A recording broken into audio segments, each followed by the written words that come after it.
to me. We're live. Hi, Stream. Hi, Stream. What's up, Stream?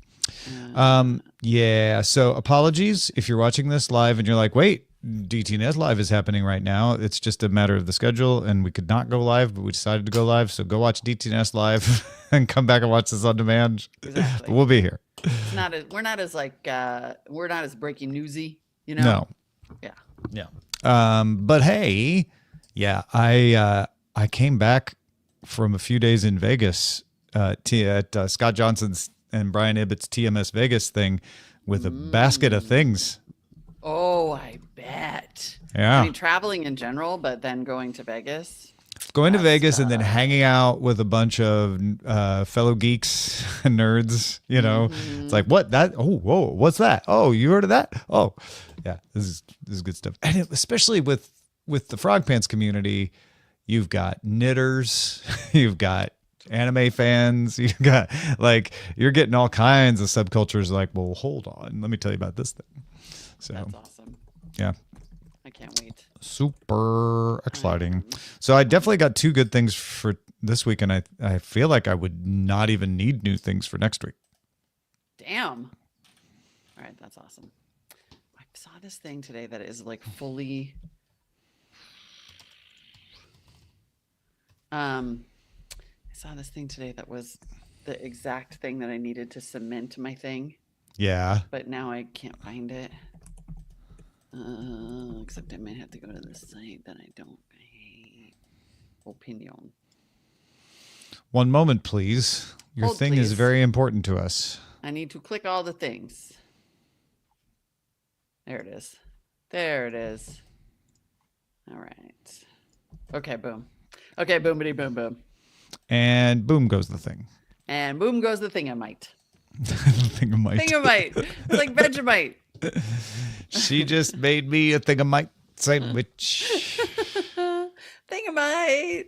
Oh my god. You guys, my this is the dumbest thing ever, but my dog had a very traumatic walk. So I have one dog who consistently likes to roll in horse poop, which is just lovely.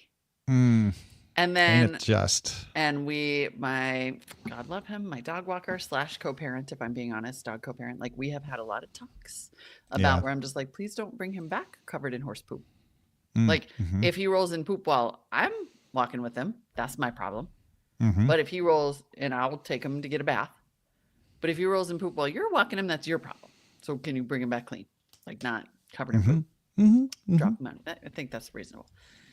And Seems then reasonable. that's just been this whole like back and forth. It was weird. We've been together too long. Basically, we're married. We've been together too long. And we're just starting to drive each other crazy. Yeah, And you're going to have to then- have a talk. We've had so many. And then today, the other dog who never does Oh, this no. ever rolled in like a dead animal situation. It was like, well, I'm going to do my own thing. I know, but came back clean. Uh-huh. But so then now he's just going around kind of traumatized because neither of Because them he came really back clean. like to have a bath. But yeah, he like had to go get taken and bathed. Yeah. He just is like, he's just like looking shell shocked. Like he ran in.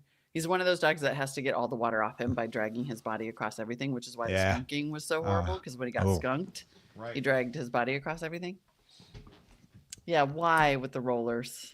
Engineer Sawyer shit. did that whenever we gave him a bath. He would like just rub across rugs and couches. Yeah. And yeah. Just like I have to get this off of me. Yeah. I'm like, where does that behavior come from? Because in the wild, you would just be like, you'd come out of what? You come out of the stream and then roll in the mud, I guess. Like, I guess. Right. I don't know. It's so yeah. bizarre. yeah, it's weird. Dogs. What are you going to do? What are you gonna do? You know, it You was can have hilarious. them. I was driving back from the airport this morning Yeah. and I noticed our dog walker's van on the highway. Uh-oh. And I had known that the dog walker had given the ETA at 10:45, and I was like, "Huh, looks like I'm gonna show up at home around 10:45." So I'm just following I'm like, I'm gonna show up at the house same time the dog walker does. It's not a big deal. Eileen's here, Yeah. but I'm like, should I hang back Right. so that he doesn't see me and get all excited and then whisked away? Oh. my dog walker blows through a yellow at a light and I get left behind. You're like, all right, bye. So by the time I caught up, I see a little curly tail going in the van, and that's it. I'm like, oh, okay, I guess it worked out for the best. It probably did, because when they see, it is true that when they see you, Yeah. they're just like, they can't. If I had been right behind him all the way, I would have gone to the end of our street and just waited, just like stalked my own dog. Yeah, seriously. And hoped he didn't notice. I've done that. I have driven around the block. Like when the pickup is, if I'm like coming back and the pickup is happening, just so as not to like mess with them and their little hearts. Yeah. It's a complicated set of relationships. It is. It's true. That's what it is. Yes. Including my friends are all just like, you're never breaking up with your dog walker. I'm like, probably not. Don't stay together just for the dogs, though. I mean, that's what it feels like. Oh, that's ridiculous. However, he's in my good graces today because he washed the dead animal off of my dog. That's good. After That's, the okay. That's high up there on the list you want folks to do. I don't know if he washed the dead animal off the leash, however. So that's outside. Oh, okay. I mean, what are you going to do? What are you going to do? Hey, you know what we should do is our podcast. We should do things. Yeah. Okay. So, Rich, I can't remember what adventure Rich is on today. What was it? Yeah, he's got some family stuff going on. Family stuff? Possibly, Yeah. his dad. Yeah. That's right. Mhm. So no Rich today on the live stream, but send him all of your love as always. Please do. And let's clap it up. Let's clap it up. In 3, 2, 1. And music in 3, 2. Give it to me. Hey everyone, I'm Molly Wood. And I'm Tom Merritt. Welcome to It's a Thing, the weekly podcast which brings you highlights from a terrific but complicated world. Take joy in small pieces of fascinating realities as we make things a bit more comprehensible. Thanks for supporting us and joining this peculiar trek into your bewildering yet amazing cosmos. Apparently, Rich asked Claude to make an anagram podcast intro from the stock intro. It didn't do that, but came up with an intro for a show called Offbeat Musings and Thinking Folks. I mean, it's not inaccurate to say that we bring you offbeat musings. Offbeat musings, for thinking sure. folks. Yeah. Maybe we, I'm just throwing this out there. Let us know what you think, audience. Should we just do like a regular intro? Like I'd think to myself, Is it too what clever? if you're new here? Yeah. I recommended Right. this show to a group of friends recently. Like I have a new group chat, right? And one of them was like, "Oh, all my podcasts, it's on vacation or something. I need some things that are fun to listen to." And I was like, "Well, I don't mean to, be obnoxious here, but like the most fun thing I do every week is this podcast." And I was imagining this group of friends coming and listening to this show and hearing me like read poetry for like a while at the beginning of the show. And I was like, maybe we should just keep it simple. So this is Molly's poetry podcast? Maybe we should just keep it simple. Yeah. Just be like, Yeah. anyway, just throwing it out there. Just a thought. I think everyone, new or old, would understand that we're very excited that James got the shirt he ordered from our store.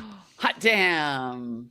Oh my goodness. He ordered the Tomori shirt a couple months ago. This is the one with the kanji.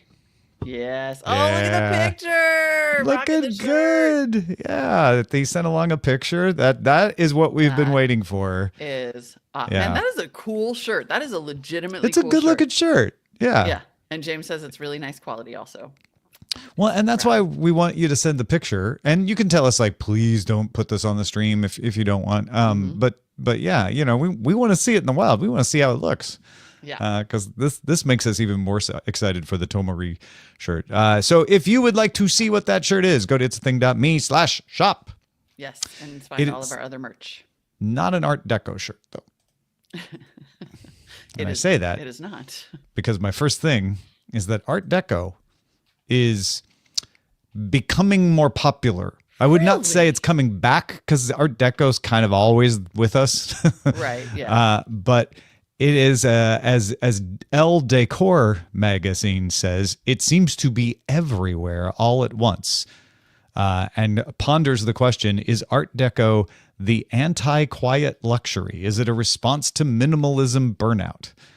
And that's why we're seeing a lot of Art Deco. I'm not sure about that theory, to be honest, but it does seem like Art Deco is getting a little more attention than normal. Fascinating. Some of it could just be the 100th anniversary of Art Deco has been a thing that people have been celebrating. So I think that, brings it up in people's mind more. I could also see it being it's almost like Art Deco, stay with me. This isn't going to make sense at first. Art Deco is like the more minimalist maximalism. Yeah. So see, I could that's see taking the the maximalism trend, because Right. like my maximalism has gone pretty boho chic, and there's a part of me that's been thinking like, how can I make this more sophisticated? And that line of thinking would probably take me straight to Art Deco. Yeah. Was boho pre or post Art Deco historically? Not that it matters. I'm just curious if it's like a natural outcome of it. But like maybe that's just the way of things. If they were always related. Yeah, you've if got- they're you have linked. Colorful. You have bright colors. You have embellishment, but it's sophisticated. Like it's not like over the top embellishment. Let's see. I'm looking up the chronological relationship between boho style and Art Deco. Boho. But I could 100%. Okay, Bohemian style originated earlier than Art Deco, dating back to the 1700s. There you go. Really took shape in the early 19th century, and then of course Art Deco comes along in the 1900s. Yeah. So there you go. You're just moving at a faster pace internally Perhaps. by going from boho to Art Perhaps. Deco in less than a century. I That's also all. wonder if all of that talk of the Roaring Twenties, which did not appear, Yeah. because it was in the 1920s and then Yeah. 1930s that Art Deco. I mean, if we assume that we are on the 100-year historical cycle as described by the Fourth Turning, it's exactly the time frame for Art Deco to make a reappearance. Yeah. I'm not gonna I lie, think though. I'm looking at this and I'm like, ooh, it would be like a hop skip from maximalism and boho in some ways. Oh, I love like the purple couches and stuff. Ooh, it's the beautiful jewel tones. I like this. This is fun. Yeah, I think I've always liked Art Deco, so the idea of it, being a thing again, it entertains me. I don't mind it at all. I also think there is a cycle. We talk about the cycle all the time, right? But there is a cycle where something drops out of consciousness and feels new when it comes back. And I think Art Deco is having that where it's like, oh, right. No, I've kind of seen this before, but it hasn't been in my face all the time. And now it feels sort of new and cool. Oh, totally. And if you think about it, the 20-somethings who are, having the buying power and getting apartments, right? They hadn't heard of it. Yeah. I mean, it's like it's new to kids. Fascinating. I love this. Yeah. Art Deco is the thing. Art Deco is a thing. That's so great. I got distracted. I literally distracted myself looking at Art Deco decor on the TikTok For You page that is linked to from this L. Just don't click that. Don't click that because you're going to be shopping. Yeah. I, on the other hand, have been riveted, like so many Americans, by NFL Draft Week and the increasingly bizarre story of Shader Sanders, who is the son of Deion Sanders, who, was a super famous football player. Sorry, hold on. Let me pull the story up so that I can speak about this a little bit more. Yeah, because I really wasn't following this till you pointed it out to me, and I still have questions. Oh yeah, I mean it is bananas, like the whole because thing. it feels like this is about empowerment and personal branding and there's all kinds of stuff mixed together in this story. Yeah, it's not just a bonkers. sports story. No, it's Nepo baby, it's possibly accountability. It's got some meme stock aspects to it also. Yeah. Okay, so let's back up. So Shader Sanders is the son of Deion Sanders, who was a, Pro Football Hall of Famer, and then made his own kind of it's a thing splash when he got hired as the coach of the Colorado football team. Right. And so all these people were like, I'm all in on Colorado now because Deion Sanders is coaching this team. So then Shader Sanders goes out for the NFL draft, and he's a fantastic player, great quarterback. He played at University of Colorado, so his dad was coaching him, and it was expected to go really high in the draft and just didn't. And by didn't, I mean, people thought he would be a top 5 or top 10 pick. He was the 144th overall pick. Yeah, like 5th round or something like that, Like right? 5th round, like on Yeah. the 3rd day. And it was baffling and unfathomable and became the like story of the entire NFL draft. And like you said, then there was no obvious explanation. Like he was considered a top 5 pick. And so then there were like leaks, anonymous people saying, well, his interviews were terrible. He was like so arrogant and entitled and just, did a really poor job. I don't know, selling himself, right? Just showed up and was just like, yeah, you want me. I know you do, the kind of thing. But those were all unidentified sources. Then there were TikToks coming around that were like vaguely insinuating racism, but the number 1 pick was a black quarterback. Yeah. And so it was sort of like, I don't know. I mean, it's America. It's America and the NFL. You can never 100% discount racism, especially at the quarterback position, right? Where like that is one of the very stubborn positions in football that like remains overwhelmingly white. Then there was, the question, like maybe he's not as good as we thought. Maybe people are over the Nepo baby thing. Like, no, but to this day, no one knows. And then Trump weighed in.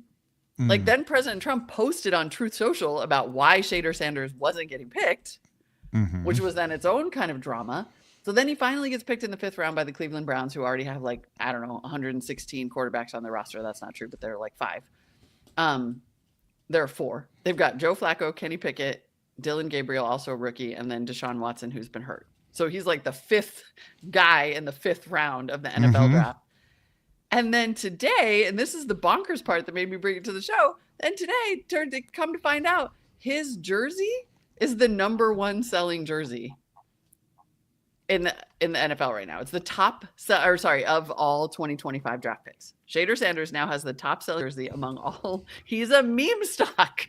And the thing that caught my eye in the stuff you were sending me is it started with him selling his own apparel independently of the NFL. That took off and then had the halo effect of causing his actual official NFL licensed jersey to become the top one too. Totally. So there's a whole personal branding thing involved in there too that's fascinating. Yeah, exactly. And then there's just like the are the supporters Deion Sanders supporters? Is it the Trump support that like led to, because like they'll buy. It's wild. Yeah. It's absolutely wild. And it's proven to be this like fascinatingly divisive thing. Like there are people who are just like, he's getting screwed. And then there are people like, I don't know, it sounds like he's kind of a dick. Like maybe the days of accepting any old behavior are over, but we also know in the NFL, they'll accept any old behavior. So like, I just don't know what to think. Especially when it comes to the draft and you're like, I don't know, he's a jerk. So maybe he'll drop to later in the 1st round if he's, really good, or possibly the 2nd round, not the 5th. No. So that implies that there either is, but then if he was, I don't know. It's just so weird, right? If it's like, if people were like trying to blackball him, then why wait? Why even take him in the 5th? Why not longer? Maybe he's not as good as everyone says, but then where's the analysis on that? Where does that come in? Here's my best guess. All right. Was it with Deion and Deion's knowledge and his emphasis on personal branding? There were several teams going, oh, if we take him early, he's gonna want us to overpay. Yeah. So we're not gonna take him because it's too expensive. And Cleveland finally took him because they're like, well, with the 5th round discount, we could probably afford him, right? Like maybe it's something to do with that. It could be. I mean, I do think I suspect that the personal brand part of it feeds into the narrative that the unidentified sources kind of put out there, which is that he's coming in like, I'm already the biggest star on the team. Yeah. I've already got this like merch deal and whatever. And so people might have thought like he's not going to be very coachable. And they may have also worried that by drafting him, they get an accidental assistant coach in Deion Sanders. And that might be a lot. It's probably a combination of a lot of the things we're talking about, right? Because all of that makes sense to me. But more than that, it was a thing. He's a thing. He's yeah. just a thing. He's just a thing. He's a thing. Forget And about then why. It's just true. It was wild. And then, by the way, Ashton Jaunty, remember I brought him to the show because he was that amazing running back from Boise State. Yeah. Who would just sort of like, who would just stand there like Michael Myers, just like straight up stand there, and then all of a sudden just be the most explosive running back you ever saw. So he also was drafted 6th overall by the Raiders. So we're going to see Ashton Jaunty in the NFL. Hot damn. Yeah. Ashton Jaunty in Las Vegas. In Las I mean, Vegas. how perfect is that? It's kind of perfect because it's just so quirky and awesome. And a Raider. Yeah. And a Raider. Oh, that's cool. Yeah. Yeah. You nailed Ashton. That one just kept building and building, right? I know, Like, although then he didn't win the Heisman, but that's okay. but then that made him even more of a thing because kinda everyone did, talked about honestly. how he didn't win the Heisman. That's kind of Yeah. true. Um, That's amazing. Well, I would say rarely do I bring a thing that is from direct experience. And when I say direct experience, like I discovered it by drinking it. Okay, that's awesome. Have you heard of the verbena? I have not. I've heard of the plant. This is based on the plant. It is a drink that they served at the Cosmopolitan Hotel in Las Vegas when it first opened, which was Yes. what, 2011 or something, as sort of a way to celebrate the opening, and became so popular that they continue to offer it.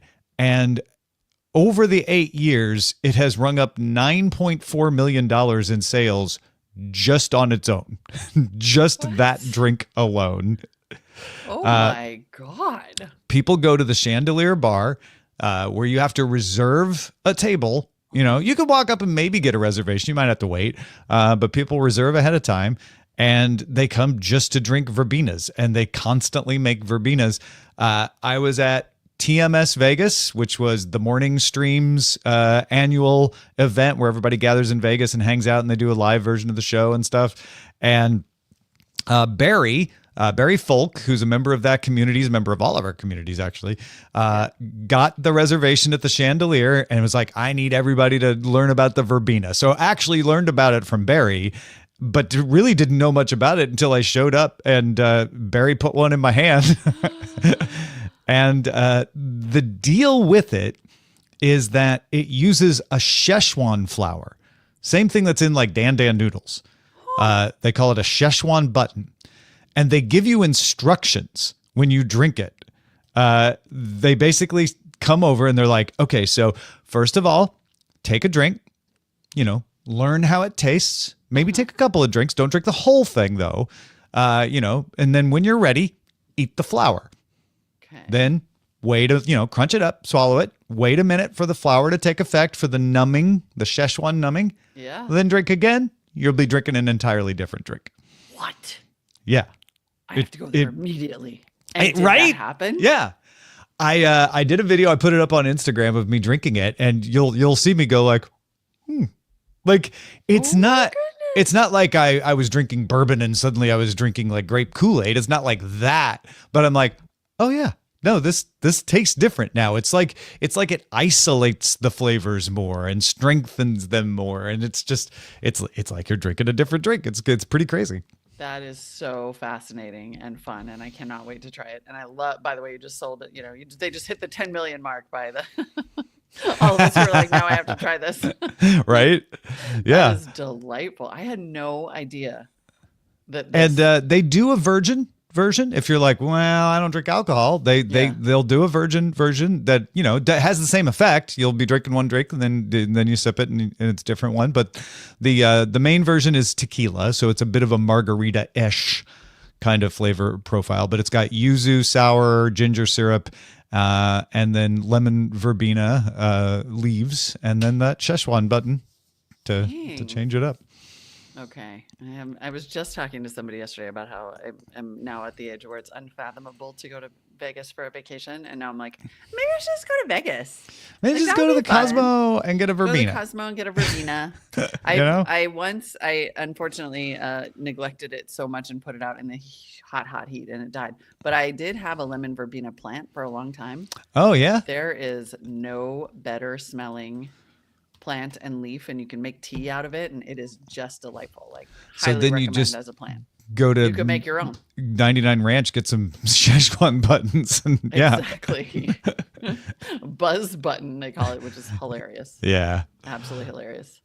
yeah. But it was good. It was good. Both versions were good. So thank you, Barry, again for doing that. And if any of you listening are folks who were there, you're going to be like, oh yeah, no, it was a bunch of us there. There was like, I don't know, 50 people that Barry brought in. We're all standing around drinking verbenas and nerding out. It was great. Man, that is outstanding. That's a really good one. And once again, I'm changing our vibe completely. Sometimes we really, are on message. Yeah, with this sometimes show. it's a trail. And then other times we bring you the eclectic maximalism Yeah. that you have come to expect from the show. So we From went from the high society drinking their verbenas in the Cosmo, where are you taking us, Molly? I'm taking us to the bunker. So I thought for a moment that it might just be my algorithm, because I myself am a bit of a prepper, as my friends all know, right? Like, I definitely was the one during COVID who my friends would all call and say, do you have 9 kinds of tape and or birthday candles? And I would be like, yes, I definitely do. And I just, part of it is just I live here and got indoctrinated early into the earthquake preparation culture, whatever. I'm a Yeah, global right. prepper.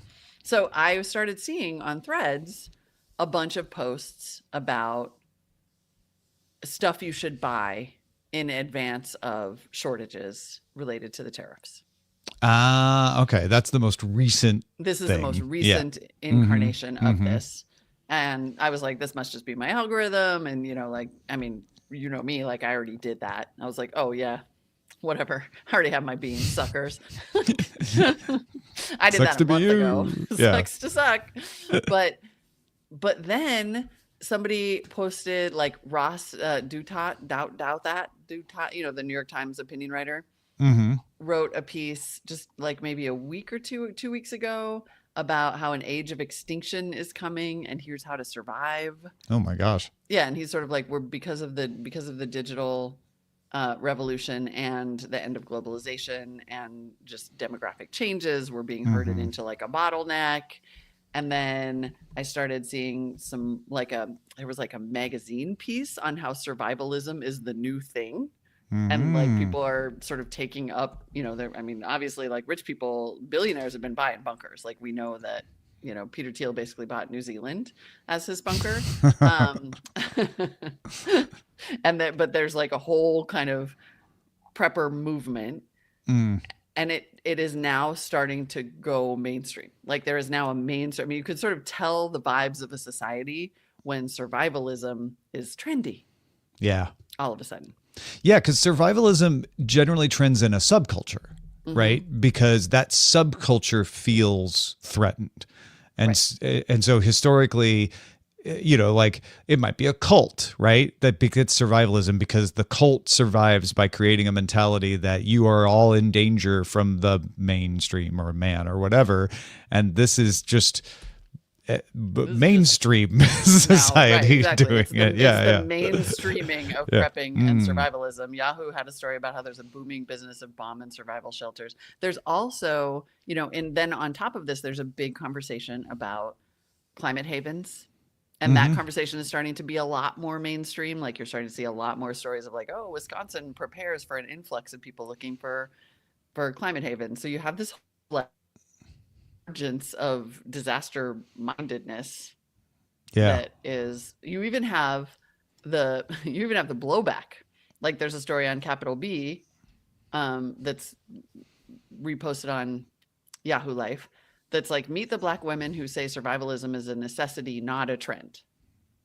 So there's like a backlash against it being trendy, but people are just Oh. like, yeah, no, your paranoia is not paranoia. Like it's real. Anyway, it's wild. Yeah. Yeah. This is it's a sign of the times. Yeah, totally. You could interpret that in many different ways, and multiples of them would be valid, I think. But yeah, I think it would be surprising if we didn't have some element of survivalism getting popular post-COVID, right? That was traumatic for the entire world. Yes. Then you have Absolutely. new, more pervasive wars in places that haven't had them in a while, right? I'm always quick to point out, like, war didn't go away. It was just happening in places people didn't care about, like Sudan and Syria. And now it's happening in places that people do care about, like Europe and Israel. Right. Yeah. And that, but that is significant. And so it would be surprising if survivalism doesn't get a little more boost from that. Then you have, changes to global trade and F around and find out with global trade, which makes the markets uncertain. You're like, wait, those are the people who are usually calm. Now they're freaking out. Then you have just the constant drumbeat that you have been essential in documenting of, the environment not getting better. We really need to do something about it. Right. So that's like weather events, and literally energy insecurity in the United States of America, right, where people can no longer like count on consistent electricity. Like your power might go out in Texas for a week or longer in a reason. So exactly, like you do have, and more recently in Europe, right? The whole thing in Spain and Portugal, where for last time I looked, they still don't exactly know why it happened. Yeah, that's a good feeling, isn't it? Like that's great when you think about the cyber capabilities. Right. So you have like, I mean, I don't know how many years now I've been joking about the concept of so many ways to die. Like you read the news and it's like so many ways to die. I think that the idea of so many ways to die it's like sinking in with people. Mm-hmm. And of course it wouldn't be America if we didn't try to shop our way out of it. What can I buy? Can I buy a bunker? Where can I buy a bunker? There was a house in Burbank that we looked at when we were shopping to buy this and ended up buying this house that had a bunker in the front yard, like a 1950s era bunker. Probably wasn't, up to snuff as far as, really protecting you. But sometimes I wish I would have bought that. They were keeping wine. They were using it as a wine cellar at the time. Really? Yeah. That's kind of awesome. I mean, there are, like I said, I'm a prepper. My focus currently is getting a whole home battery and a water cistern. Mm-hmm. But like, you better believe that I have shelf-stable pantry items and a freezer full of meat. Yeah. Always. Well, I'm about ready to refresh my MREs.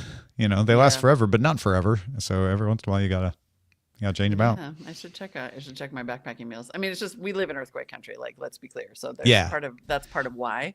Part of it is like taking the natural prepper tendencies that I think Molly and I both have a little bit. That is going like, well, I can justify it rationally by the fact that we're in earthquake country and just be a little extra prepared. What if I just jacked it up 10% and also got a bunker? I don't know. I'm just saying. Because then when you're talking to your neighbors, you don't sound quite as crazy. Right, exactly. But it's like you can see it in pop culture too. I mean, The Last of Us and Silo, and I mean, Walking Dead is like the OG prepper show, but there's a survivalism show. But then there's like a bunch more on now. I mean, the collective human, at least American consumer experience, we are in a collective state of kind of freak out. Survivalism right now. And this is not me saying that that there aren't legitimate reasons to be concerned, but the current state of media and social media accelerates that, right? 100%. Yeah. I mean, if you look at my Threads algorithm now, because I clicked on one of them, of course, because I was like, oh, damn, a shopping list. I love it. Yeah. Uh-huh. That's like all I'm getting now. If you just looked at my Threads, you would be like, the end is here. Yeah, that's something I think we all need to keep reminding ourselves over and over is that, and I know we all know it, but like when you're like, man, everybody's talking about, like stop and say, is everybody talking about, or did I click on a thing that makes it look like everybody's talking about? And sometimes everybody is talking about it. I'm not saying it proves it's not, but it's a good thing. Some algorithms more than others, I'm talking to you, Threads and Instagram, are the bluntest of instruments. Like Yeah. you click on one thing There's no subtlety. and they're just like, this is all you're interested in. Yeah. Now. They're that aunt that heard you like frogs. And then that's all you get for the next 30 years for Christmas. So here's before we go to our email, here's a philosophical question vis-a-vis the idea of prepping and survivalism. Because I had a conversation years ago with a friend who said, oh, well, if the zombie apocalypse comes, I want to go right away. I want to go in the first wave. And I was Okay. like, wait, what? Mm-hmm. That's an option? Yeah. Like I had never Yeah. thought of that. And because if you think about the discourse and the stories all rely on the concept that you survive and it sucks. Yeah. Like, you go right. through a bunch, and he was like, no, I want to go in the first wave. And I was like, oh, and it literally in my mind turned into this idea of like, it's almost like it's like a first date test. Like, are you a first waver or a survivor? and do you want to be a first waver or a survivor? I was going to say, maybe it's good for a survivor to date a first waver. Less mouths to feed. Yeah, there you go. See, that's prepper thinking right That's there. prepper thinking Boom. right there. Email us at yeah. feedback@itsathing.me and tell us if you are a first waver, a survivor, or the survivor who would eat your first waver partner. I'm doing it for you. And we got these emails in the meantime to talk about. Sarah needed a thing check. Hi, team thing. I brought my pup to the vet recently for her annual checkup, and the doctor told me I could remove her warts with an over-the-counter freeze-off kit. He's Ecuadorian and couldn't immediately recall the words liquid nitrogen, so he explained it as, those things the kids brand themselves with these days. What? No. I am child-free and unold, but according to the internet and my vet, the youths are giving themselves intentional frostbite tattoos? Can anyone confirm or deny this thing? What? Oh, God, dude, please don't let that be the case. Although I hope your vet just has a weird TikTok algorithm, but I have not seen this myself, but I don't know. Feedback, it's a thing, not me. Yeah, I have a quick DuckDuckGo search only finds like a studio called Frostbite Tattoo, but there did used to be apparently ice tattoos. Oh, I found a whole. So maybe it's a thing. Maybe it's not super widespread, but maybe it's a thing. It exists. Yeah. It does exist. There's By even the a way, video I found. Whoa. Sarah wrote dog tour, and I Yes. missed it. I'm so glad you went back Instead to of that. instead of doctor. And I've never seen that my before. dog tour. I love that. I That's love the that cutest so thing much. I ever saw. Thank you, Sarah. Amazing. Kim from Mesa, Arizona has a new phrase thing. Greetings to Maury. Earlier this week, I received 2 separate emails exhorting me to say less about something, seemingly as a catchphrase for something that is understood to be a good idea. For example, sipping before 5, say less. And parachute betting at Target prices, say less. It seems like it might be a thing gaining in popularity. I don't remember you covering it in a prior episode, though I might have missed it. Google tells me this saying has been popular with Gen Zers for several years now as slang for I understand. But I can't help but wonder why say less is being used as an alternative to say no more, especially as once someone has already said something, it is impossible to then say less about it. That is, Kim acknowledges, probably my Gen X literalism talking. Yeah, it could be. Good chance. I think we talked about say less. We did. July 13th, 2024 on There It's we a go. Thing. We Yep. covered say less. You're not wrong about any of that, Kim. It's a total It thing. is odd. But yeah, it's the sort of like, I'm going to make a joke by one-upping you. Like you're saying, say no more. I'm going to say nothing. And then someone's going to say even less. And I don't know. That's how in my head it makes sense, but I don't know. I don't know if that's how it came not about. connected it, and I don't know why, to say no more. Oh, yeah? Yeah, I don't really know why. And I'm like, oh, okay, that makes sense. It's just an evolution of that. I love it. I think it's adorable. Yeah. Say less. I like it Like, too. it's like, I think it's cute. I got you, boo. Say less. Say less. Yeah. Seth with a flavor follow-up. Hey, Tom and Molly, on the latest It's a Thing podcast, you talked about how Albertsons brands are doing lemon-flavored things. The giant food stores near me always seem to have a store brand flavor, especially in the fall with pumpkin spice, this and that. So it might be a thing, but not unheard of, at least not by me in the Philly area. Well, Seth, that's what makes it a thing.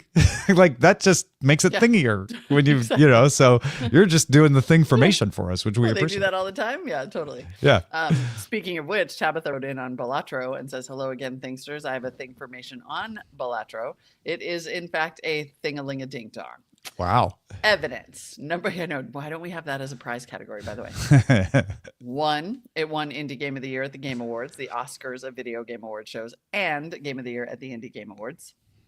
Or at the Game Awards and the Indie Game Awards, both.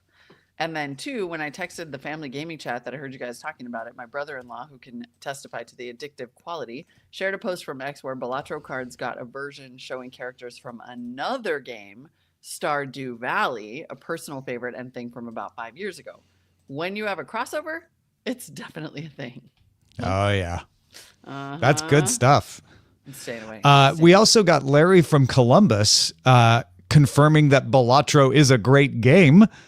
Says, think of it as a deck building game that just happens to start with a regular deck of playing cards and scores points with poker hands. As Tom said, jokers and other cards can be purchased to add bonuses, but they are purchased with in-game money only. No microtransactions.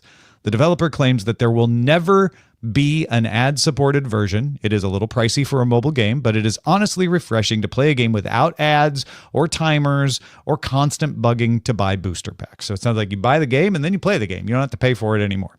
Second, have you heard about Italian brain rot? No. My daughter loves Bombardiro Crocodilo, which is half crocodile, half bomber. The original was Tralero Tralala, which is a shark wearing 3 blue Nikes. From Know Your Meme, Italian brain rot is, quote, a series of AI animal images merged with objects, usually accompanied by a male Italian text-to-speech voice rhyming the characters' names. And P.S. for Rich, go Cavs. Wow. By the way, honestly, by the end there, don't even know why they kept televising that Cavs Heat series. That was absolutely brutal. So yes, go Cavs. Jason writes in on Chip. I need the playoffs to end. Man, does anybody else have this thing going on? It's like a full-time job. Yeah. I'm like, I will see you in June TV show. People are like, have you watched blah, blah, blah show? I'm like, no. You're like, because no. I sit down and I try. And then my kid calls me and is like, are you watching this game? Or sits next to me and is like, why is the game not on? Why are you, can we turn on the game? Ay. Well, especially in the early rounds, too, when there are 700 million games. Yeah. Why do we need to watch 700 million games in the first round? And yet I have watched almost all of them. It's like the Olympics. Jason writes in on shipping and too much stuff in regards to episode 366. I have a recent shipping related story. Good customer service. Oh. I recently bought a couple items off Woot. They were an external phone power pack and really cheap earbuds. When I got the packages, I noticed the tape sealing on the boxes had been cut, but the items were still in the boxes. My speculation was someone saw the danger, potential exploding battery stickers, and decided to take a look to see if there was anything worth stealing, like a phone. Apparently, my tastes are too cheap even for thieves. I contacted Woot to alert them that they have a potential issue with their shippers, and to my surprise, they refunded me the cost of both items. That's amazing, especially since you also got them. And then in regards to the older people and too much stuff, 15 years ago, my cousins and I needed to clean out my elderly uncle's apartment before he moved into a more suitable living arrangement. He was far from a hoarder, but OMG, was there a lot of useless stuff. I'm not sure about my other cousins, but that incident has caused me to really think twice to make sure that something I give will be, or something I get will be truly useful before I get it, and pushes me to think about the gifts I give. My first choice is food from places close to where they're produced. I like it if the sellers are smaller or more specialty. Shout out to my two favorites, Spring Break Maple and Honey in Smyrna Mills, Maine, and the New Mexico Pecan Company in Las Cruces, New Mexico. Ah, that's great. love I that. like those. Yeah. Yep. Very cool. And definitely I'm doing the same thing of thinking about what things do I really need? And when I give something, am I burdening them with plastic that will sit in their storage unit for the rest of their lives? For real. Also, Swedish death cleaning. Let's go. Lay, I really like the shipping story. That's really nice. I do too. Yeah. Woot. On the Let's other go. hand, Nate Langston wrote us on parcel insurance. Oh dear. Oh dear. Hey, gang, just found myself angry on behalf of the listener who said they were asked to pay for delivery protection. Gave me a flashback to an argument I had when shipping a low-cost package recently. Unlike your other listener, I was being asked to pay an upfront fee to cover loss of my parcel in transit. The argument, which for transparency was held between the voice in my head and a courier service website's FAQ page, which I manifested as a second voice in my head, went something like this. Shall we dramatically reenact Yes, it? Would you like to be Nate or the FAQ? I want to be the FAQ. I love this. Okay. Why did you try and charge me extra for delivery protection? Oh, to make sure your package was delivered. Right. So what was the tenor I paid you for going towards? Delivering your package. That's what I thought. You get why I'm pissed off. No, the extra price was in case we lost your package. Surely the delivery should be free then, and the tenor was the guarantee? LOL, no. When you gave us your money, we just said that we'll do our best to deliver it. But if we fail, then it's your fault. That said, if you pay us more, then we will do literally the same amount of work, but you can get a refund if it turns out we are slack-fingered morons. You are everything that is wrong with the world. When I buy a flight, I'm not charged extra to make sure the plane doesn't crash. When I buy a tube of toothpaste, I expect there to be paste in the tube. If there's no paste, I get my money back. You are threatening me with the logistics equivalent of air traffic disaster and gum disease. Yeah. Nate finishes with, anyway, I sent the parcel without protection and it was fine. 5 stars, but still, screw those guys. Yep, Nate, you get it, buddy. You have accurately diagnosed the situation. And again, don't do business with anybody who charges you shipping protection because that is mafia crap. Yeah, that's Mafia crap. Just don't shop with them. No. Yeah. Nope. Yeah. If you can. I know sometimes you can't, whatever, but do your best. Do your best. We are supported by folks on Patreon. That is the majority of the support for the show. So if you enjoy hearing Molly and I talk about things and you're not a patron, go check it out. Patreon.com/its-a-thing. You get some extra bonus material from us. You get the knowledge of knowing that you are giving value back for the value you get from the show. And if you're able to be at our top tier, you get your name mentioned at the end of the show, not just in a shout out, but in a custom shout out. What is our custom shout out based on this week, Molly? Our custom shout out today is based on the Interface Hall of Shame awarded to the Windows 95 Find applet. So it's Windows back in 95. Windows 95, if you were to hit, I guess, Control F. Yeah. and try to find something, then this little applet would pop up to try to help you find things, and it was not good. And on the Interface Hall of Shame, because there was a time, friends, when user interface was like still evolving on the web. Tom and I were there. Yeah. And people would write critiques of things like the Windows 95 Find applet. So obviously, we worked your names into that. Indeed. I will kick us off. Great. In Morris Jones, there is perhaps no better example of how Jake Woods should not be designed than the Lee Price applet. Louis St. Amour suffers from poor overall structure, applies internally inconsistent Gabriel Cohen rules, employs Mike Akins that are inconsistent with the same Xstub Texas used elsewhere in Benjamin Forest, restricts Laura Abel by applying arbitrary rules, and offers essentially no support. Oof. While it offers several useful Valor trucks in addition to those provided by the Kevin Sill function in the Windows 3.1 AB Puppy Manager, the implementation of Eric Duncan is poorly realized. The AJ Venturella applet is a truly bizarre mix of Brian John Porcaro elements, a dialog box with a menu bar. This is typically regarded as a beginning James C. Smith mistake. So there you go. You can be immortalized in a different way every week that you will never find anywhere else. Just become a patron at patreon.com/its-a-thing. Big thanks. Big thanks. You can, of course, support the show by buying our merch. Our shopping page is itsathing.me/shop. And please send us those emails at feedback@itsathing.me. Bye, everybody. Give it to me.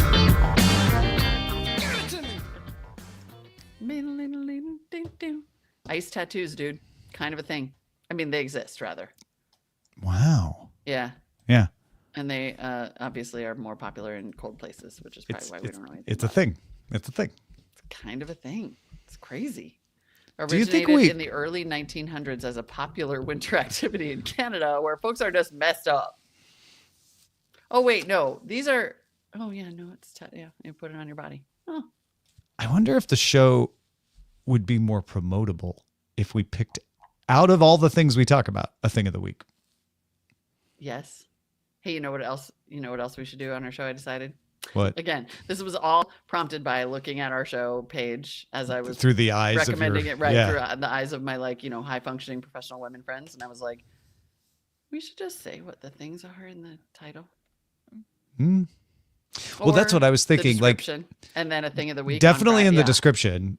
I was thinking of the title, and the title is usually best for as one item, right? Rather than, and so I was like, well, if we picked a thing of the week, that could be the title. And that's where like this week, the thing of the week is why, Yeah, we should do a thing of the week. I love it. Yeah. And we wouldn't have to change anything except at the end, deciding like which one's our thing of the week. We could even, yeah, exactly. We could even then do a little thing of the week social promotion, like a little video. Yeah. Hey, if anybody's still listening on Discord, I think we could use a little production help. Does anyone want to? I mean, because Rich is freaking amazing and has a full-time job. Like he does this as like the sidest of side hustles, and he's got many others. Yeah, let us know if you want to help out our show. We'll come to some agreement. Spread the word if you'd like to help Rich, Molly, and Tom out. We just need like a little basic. Yeah, we just need some titles and some social production. Yeah, just a little assist. Because we want this to not be our sidest of side hustles, because it's Right. the best thing we do. It's so fun. Oh, love it. Yeah. All right. So much. Well, we got to get you off to another thing. Good thing. So thanks everybody for being with us. We'll see you later.